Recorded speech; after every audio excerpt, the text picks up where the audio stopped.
Hi, everybody. Welcome to the Last Life Ever podcast. I am one of your hosts, Jillian Sudi. My co-host is Jeffrey Holst. And Jeff, who do we have on the program today? Oh, I'm very excited about this, actually, because we have a really good friend of mine on the program today, which we normally don't get to do. But in this case, we have a friend, and she's amazing. It's Celia Cortez. She's a security professional, a real estate investor, and the co-founder of the Global Action Institute, which is a nonprofit that helps schools and communities all around the world become safer and more secure. She has an extensive background in investigations, interview and interrogation and corporate security management, and is now happily living outside of the corporate world where she can focus on things that she loves to do, which is why I'm excited to talk to her, because that's kind of how we feel people should do. They should figure out how to do the things they're excited to do. So without that, can't wait to bring her on. All right, awesome. We'll be back with Celia in a moment. Help me, my brother, can you lend me a hand as I walk through this land of confusion? If we give to each other, then there's nothing to take. Let's live life for the moment before it slips away.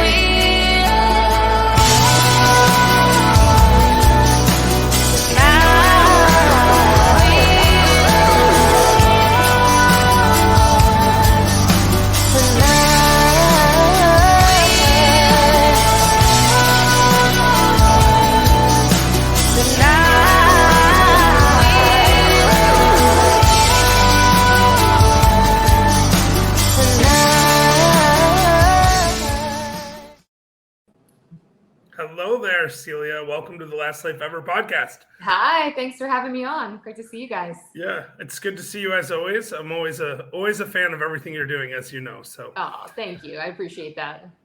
I have an immediate question. When interrogating my children, should I use bright lights? It's all about the right questions, right? You phrase the questions the right way. And okay. Wait. Let's get into this then. How should I be phrasing my questions? Okay, so we'll give you a simple example, right? Your kids, it's right before dinner time, and you want to know if your kids have consumed something they should not have consumed before dinner. You wouldn't say, "Did you eat a cookie?" You would say, "You didn't eat all the cookies, did you?" And by asking that question assumptively, you're telling them that you're assuming they've had some cookies, and they want to say no. So they'll say, no, I have not eaten all the cookies. I saved a few for my sibling. But by saying no, they told you yes, that they did eat cookies. So that's called an assumptive question. We use it in interrogating people all the time. Actually, Jillian, you don't know this, but I've spent a little bit of time with their kids, right? And their kids are literally the best kids I've ever met. Like, they are so well behaved, and I could tell you 100 examples of it. But is this how you get them to be that well behaved? by tricking them? Is that what you're saying? You know, they've grown up with it. So sometimes they look at me and they're like, "Wait a minute, are you asking an assumptive question?"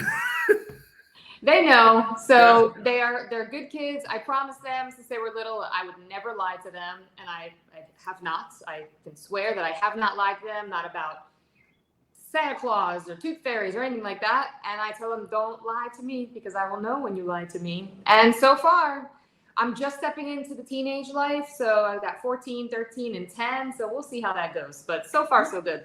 It's interesting you say that about Santa Claus, because my oldest son made it very clear when he was 3 that he did not believe in Santa Claus. He just let us know. Yeah, he wasn't like, I'm not buying this. He was much more sensitive to our needs about it. Like, he literally, when he was 3, he was opening Christmas presents, and he was like, "Oh my gosh, thank you, Mom and Dad. I mean Santa." Like, he just made it very clear to us.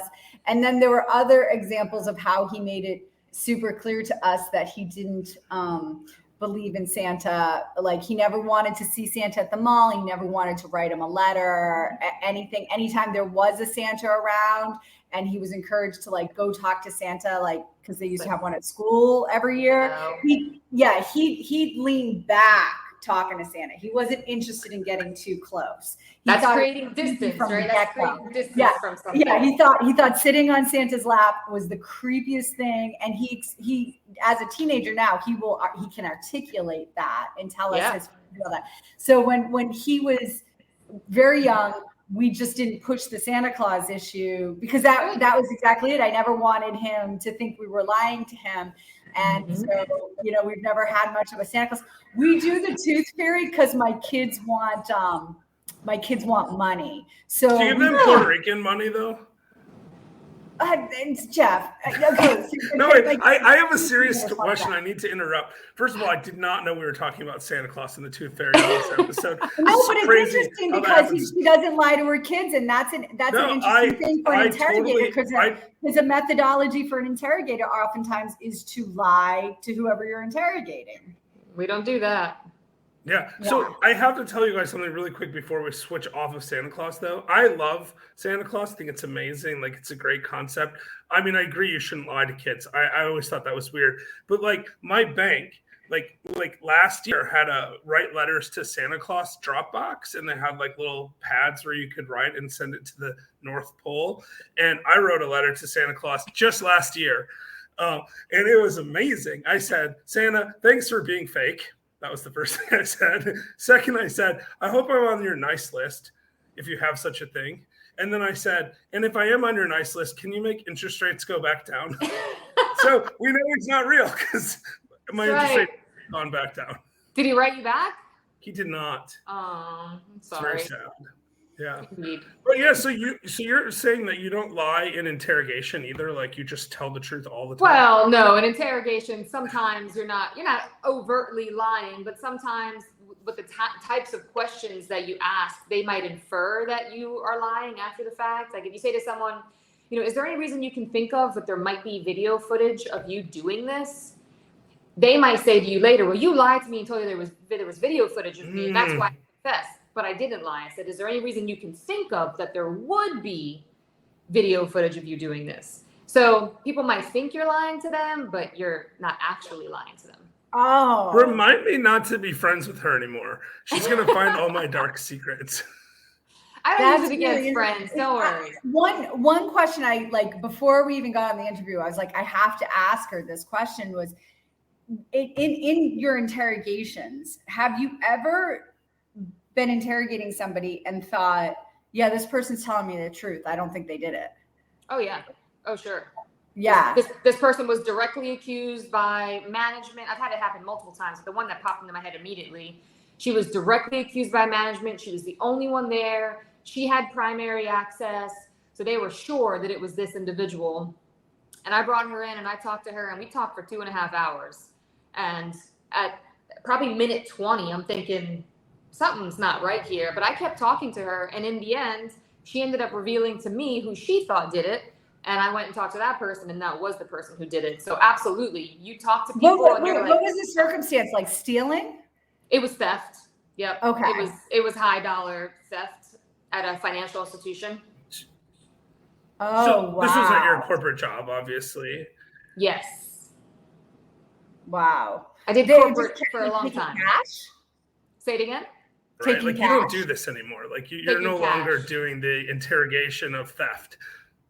So I will. So my husband and I have a security company called Draco Group, and we've got clients all around the world. We've got corporate clients and schools and community institutions that we work for. So I recently had a school client that had an incident happen on their campus. They needed me to come in and actually interview young people, which is very different than adults. So I still do it as part of our business, but I left that from my corporate job a long time ago.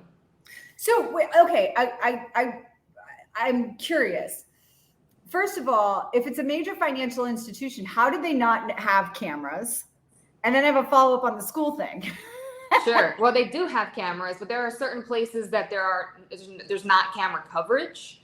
Okay. And that's why this situation was a little bit far-fetched, because it would have had to have meant that she was able to get to where this particular stack of cash was, get it out of the camera frame. There were just too many circumstances. So cameras are in banks, but you can't cover every inch of every financial institution. Okay. Okay, that makes sense. And then you made the comment that interviewing kids or interrogating kids is very different than interrogating adults, which fundamentally I understand, but technically, how is it different? They're just, less mature humans, and sometimes they're more mature humans, right? Like, so yeah, it depends on the kind of adult you're talking right? to versus a kid. Yeah, so these were middle schoolers. So for a high schooler, I equate a high schooler, they're pretty much similar to adults. But when you're talking about middle schoolers, they're just not as developed, they're not as experienced. You've got to be a little bit more careful with them because they're more fragile, right? They have a tendency to be a little bit more emotional. And the younger you get, the harder I find that it is because we've got kids, we know you have to tread lightly with them. So it's one of those things where you just have to tread more lightly. When you have an adult who's a bad guy with a criminal history, who's been immediately accused, you can go hard on that. You can't do that with a kid. Yeah. I mean, do you find that you get better results with kids, like that they'll give up information a lot easier than adults? Because I've met some pretty good kids that are liars. Oh, sure. It depends on the kind of kid, right? So some kids, they will lie to you with the straightest of faces. And other kids will tell you in a heartbeat because that's how they were raised. So it just depends on the kind of kid and the technique that you're utilizing and really the circumstances you're talking to them about.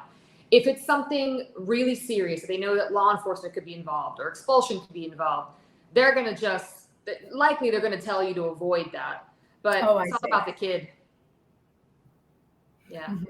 Mm-hmm. So how did you make the transition from your corporate job over to starting your own business, the Draco Group? So I was in financial crimes and like white collar crimes for 9 years. I went over to organized crime. I had a lot of fun in those jobs. I enjoy, I'm good. I'm actually a good investigator. My mom used to tell me that when I was like 6. So I knew that was going to be my path. She's like, you better be a lawyer or an investigator or I'm going to be disappointed. And I didn't want to be a lawyer. No offense, guys. So, well, we don't either. We don't either. That's why we're not lawyers anymore. There you go.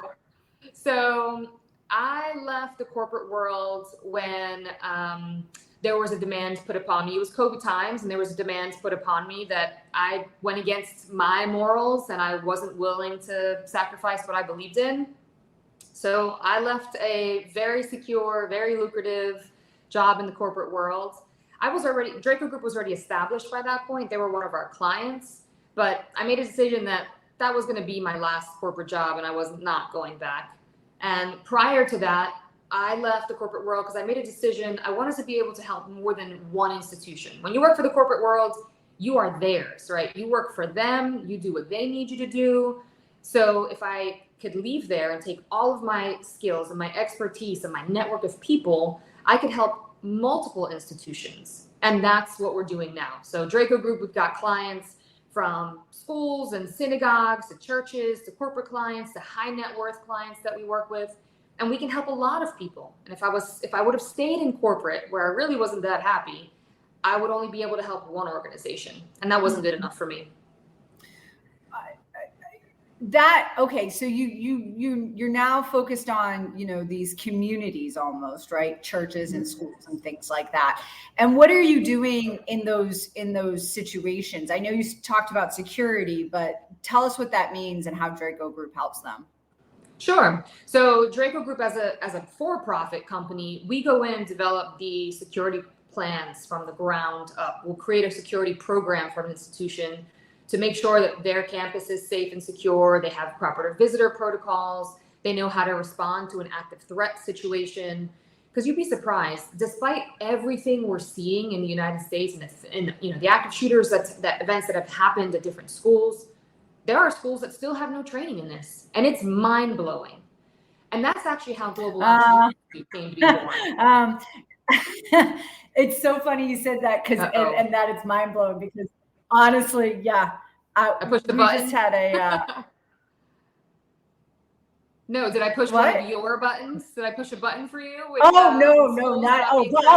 I thought you actually pushed a button. No. No. I pushed a button and put up the Draco Group website real quick, so hopefully I got it right. You sure did. Thank you. Yeah. No, not at all. But it was a huge controversy. So here in Rincon, a kid didn't threaten a bomb threat or anything like that. I think he had said he was going to kill his friends or something like that. Or it wasn't, there was no real threat. I think it was like a passive, like, I'm going to kill you. But it was taken very seriously. And so when in Rincon, or in Puerto Rico in general, I guess in the school district itself, when something happens at one school, they shut down, they secure all the schools. So this happened at the high school. They came over to the elementary school down, which was across the street from my kids' private school, which is a tiny, tiny outdoor school. And it was like, the police were there and what have you. And it became a huge issue because we didn't have any kind of protocols. And that night I ended up researching all of the stuff. There's several governmental organizations. I learned that night. There's several governmental organizations that give you the frameworks of which to have an emergency action plan. And I found myself, as unqualified as I am, drafting up a 22-page emergency action plan that we now have to go and practice. That's fantastic. And if you want, actually, we weren't here to talk about this, but Ariel, my husband, he wrote a book called Security, Whose Responsibility Is It Anywhere? Oh, it's that's free, awesome. It's a free ebook that we'll give away. So if you're interested or your listeners are interested, you can I would love that. Yeah. Where can you grab that? And we'll just send you put your email and we'll send you a PDF. We're not spammers. We barely have our email thing together. So we will just send you the PDF with the book. And it's beautiful. We actually wrote it specifically. And if you can tell, it's illustrated for schools, and it's really lighthearted, right? It's got colors and colorful pictures of what to do. And it's essentially the framework that you were talking about right here in this little book. Oh, that is so great. I can't wait to share that. And how do people sign up for that? So you can just go to thedracogroup.com and leave a note that says you're interested in the book. If you want to buy copies, it is on Amazon. It's called Security, Whose Responsibility Is It Anyway? And Ariel Siegelman is my husband. He's amazing, and he wrote it. And he's got a ton of experience that he brought from Israel and the military service that he did there. It was very, very specialized. So he took all of that knowledge and translated it into something that's going to work for schools here in the US. There should be no school that goes without training. And that's how Global Action Institute was actually born, because there were some schools who were like, we want the training, we don't have the funding. So for that reason, we developed Global Action Institute so that we could subsidize training, equipment, and technology, the development of protocols for people who couldn't afford to do it otherwise. And then we touched on, we got into a whole world of other things that we do, but that's really where it was born from. I'm excited to have Ariel on also. We're going to have him on shortly too. So that's going to be great. So we'll get more into the stuff that he does and his background there. But tell us about the Global Action Institute then, like besides how it started, like what is the core focus now, and what are you doing with that? So we started off, we did it because we consider ourselves to be philanthropic people. We were donating money to institutions, and we had no idea where that money was going. There was no transparency, nothing. And we were talking to friends, and friends would say, I feel the same way. I want to be able to donate, whether it be for their own personal and emotional desires to donate or the tax benefits, but they want to know that their money was going somewhere good. So we pride ourselves in full transparency. That we will tell you where the funds are going. If you want to allocate it somewhere specific, we have programs to do stuff like that. So because of that, we've kind of run the gamut of security and safety. We have a very wide definition of that. So from physical security, like helping schools with training and things like that, over to food security. We've helped sponsor community gardens in inner cities all around the country, where we just have a local gardener and farmer. They work together. They build a community garden. The community comes together to work on taking care of that garden, tending it and weeding it and watering it. And then they have food that they can eat. Instead of having to only eat from the local convenience store, they actually have fresh produce they can eat. We have provided emergency vehicles for remote villages where they've got workers out in the fields and there's no vehicle around that if someone gets hurt, this vehicle can't get to them. So we've provided emergency vehicles to help with that. We've provided medical equipment to communities that need it. So we are working now to really kind of refine what it is that we're doing. But up until now, if you can classify it as safety or security in any manner, we're in. And it's been wonderful. So that is so cool, because it transcends what you think of as security in the sense of like, armed guards or, making sure we have an emergency action plan for when there's a first person shooter. But like safety and security, the basic foundation to that is access to clean water and access to food. And how, like, if you don't have that, then nothing's secure. That's exactly right. Yeah. And it's funny because Jeff and I stopped being a lawyer and completely dedicated myself to volunteering in like food security issues. Oh, wow. And now it's like, it's all consuming because you really it never ends. Like, you say volunteering, but it really is a full-time job. Yes. Oh no, I work 40 hours a week on this, and like I work on it for my kids' school because Puerto Rico, you may or may not know, has a food sustainability issue. Like huge. All of our food's from California, and it doesn't have to be that way. I'm from Puerto Rico, so I know that it doesn't have to be that way. No, it really, really doesn't. And so our school has, for the tiny, tiny, tiny little school that it is, has a very robust agriculture program. And I think that's super important. Like I came here to start a food pantry and I realized a food pantry doesn't make much sense if there's no food to give away. That's exactly right. Or if you're having to pull the food from somewhere else foreign to get it to your food pantry. It just didn't make sense. And I've spent 4 years in California at a food pantry, had a whole plan of deploying the food pantry here. And then when I got here, I wrote the head of the food pantry back in California, I'm not doing it. I have to look to work towards the food sustainability issue prior to trying to start a food pantry. So I love that you're doing these seemingly minor things that make a huge issue and a huge impact to the bottom line of people's lives. Is like buying a vehicle solves a food problem is huge. Absolutely. And what I know you're saying communities, but what does that mean? Like, where are these communities? Are they? I know it's the Global Action Institute, but is it truly global, or are you focusing on one area? Tell us about that. No, it's truly global at this point. We've got projects from here in the United States and a lot of inner cities here in Atlanta, Baltimore and New York, and then we've got projects over in Israel and one in Africa, and so we're truly trying to be global. I consider us still in our infancy stage because we got our 501c3 in 2021. We were kind of still feeling things out and getting it going, but last year we had these amazing donors that came forward and donated, and we were able to have the funding. So this year has been the year for Global Action Institute. We've got, I'm speaking at a conference on short-term rentals in September, and they're donating their proceeds from their conference to Global Action Institute. So it's amazing. I'm finding ways to kind of tie in my expertise and the things that I do to bring funds back to our nonprofit, because we truly want to be global. And we ask our donors, like, hey, if you have an idea of something that you think means a lot to you and you'd like to see funds go towards that, let us know. And it's been wonderful because they do. And sometimes all this organization needs is $1,000 to buy a particular person a plane ticket to go get something from somewhere else.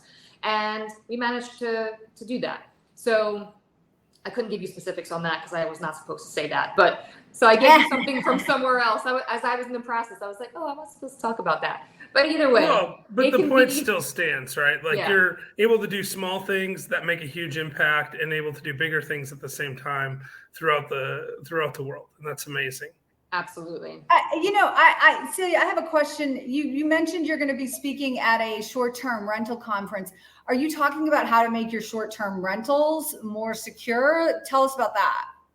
No, so well, that could be a component of it. I am speaking just about as the nonprofit beneficiary. I've got time, so I'm going to touch on the nonprofit and what it does, for people in general. But I've got multiple short-term rental properties that I manage myself. We're 5-star hosts all the way around. We've got great feedback, so we're really just teaching people how to be better, how to grow their short-term rental business, how to be a 5-star host, how to keep guests coming back for more. And a lot of folks want to enter this business and they don't know where to begin. So this conference is for people who are in the beginning or intermediate stages of their short-term rental business. Oh, very cool. Very cool. Yeah. Wow. You're doing so much. I love it. So how can people donate? Can they just go to gaicares.org? Where should they go to donate? Yeah, they can. They can go right to gaicares.org. That leads you to the Global Action Institute website. Right there, there's a PayPal link. We'll take Stripe credit cards. And then, again, that'll put you on our email list so you can see where your money's going, kind of what projects we've done in the past. If you have an interest in suggesting something, we're always open to suggestions. But gaicares.org and that Donate Now button will get us their information so that we can communicate with them. Oh, that's so fantastic.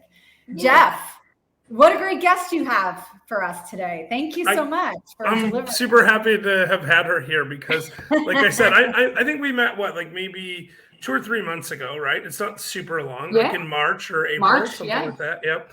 And since then, we've had a chance to go to Belize together. Like we went to an event in Belize and she was there with her whole family and there was a lot of other people there and we had a great time there.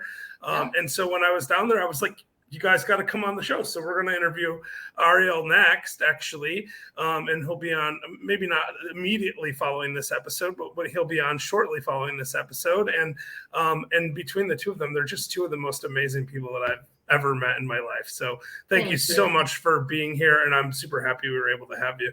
I'm so happy to be here as well. And I love the name of the podcast. I love what you guys are doing. I think it's really necessary in our world, especially today. So keep doing what you're doing. I appreciate it. Thank you. All right, Jillian, you ready to take us out? Yeah, everybody stay tuned. And thank you so much to Celia Cortez for being our guest today. We'll be right back.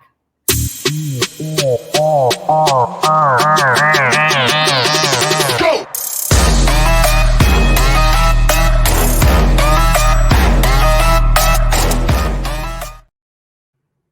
Jillian Sidoti. I have the funniest picture of Tyler running away from the Easter Bunny one year. That's how much he doesn't believe in. That does not surprise me with Tyler.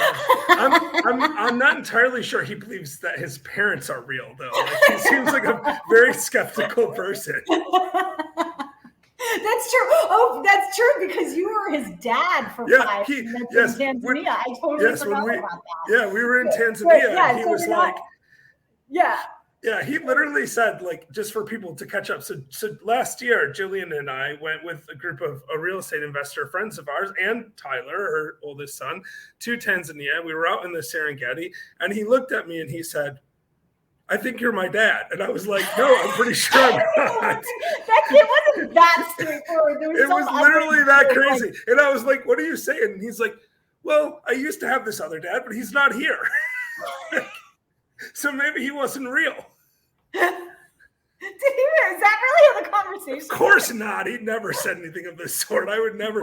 But it was about that crazy. It was just one of those crazy things that happened while we were out in the Serengeti. Yeah, but you adopted him and disowned him all in like one. True, and like within an hour, I went from adopting to disowning him. So.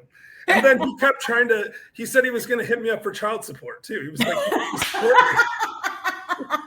I'll take it. I'll just start handing all of my money over to you and Derek, and that way you can figure out the best way to support your children. It sounds like a plan. I have a school in Rincon that can use it. For sure. Well, listen, Jillian, is there anything you want to share before we wrap up? No, excellent job. Bravo on the guest, Jeff. I'm very excited. Thank you. What a depth of knowledge and. Oh, we barely scratched the surface. It's almost like if Celia came to interrogate her, you wouldn't see her coming. I think that's probably why she makes like a great interrogator too. Yeah, and I haven't told her this yet, but whenever we do events, we're just going to make them both come and present at our events. So Okay. they're amazing people. We might have to do it in Atlanta, so it's easy for them, but we're going to figure it out. That's awesome. Well, that's awesome. Well, everybody, thank you so much for joining us today on the Last Life Ever program with our special guest, Celia Cortez. That is Jeffrey Holst. I am Jillian Sidoti, and we want to remind you to live the best version of your last life ever.